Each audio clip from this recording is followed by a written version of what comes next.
We are in Battle Creek, Michigan, checking out what this city has to offer, and we're looking with new eyes because our world is not what we've been taught.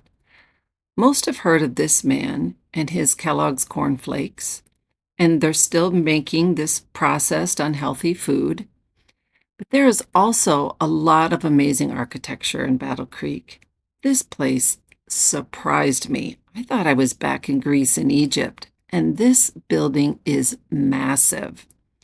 Now, the story about this is it was built in 1866 by the Seventh-day Adventists who wanted to open a holistic healing center. They started on a smaller scale and then built up to it so that at some point it looked like this. Yeah, we would really be building something like this in the 1800s. But then, of course, the story of a fire came along in 1902, but then they rebuilt it with the help of Kellogg's. Still quite a massive building for back then. And here's a photo from the 1930s of a class at the spa. Back to present day, this is a federal building and now owned by Hart Doyle Inouye. You can't have access to this building unless you work there or are invited and have a pass. So I just marveled on the outside at this amazing structure. Something else that caught my attention was this overhang.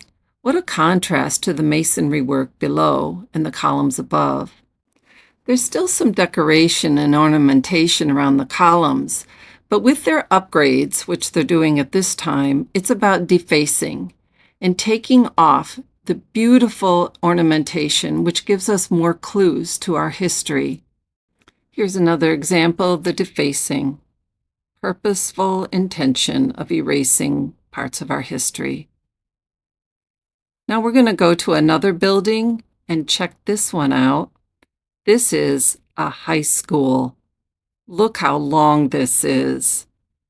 You say it was built in 1908 and ready to start opening for school in 1909.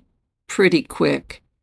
And see this main entrance? The triangle above it normally would have statues inside, but they've taken those down. And for this building, the left side of the roof had less ornamentation than the right.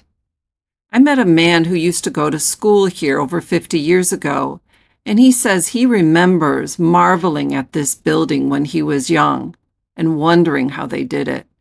Quite impressive. Our world is not what we've been taught, and there's so much more going on in Battle Creek to be continued.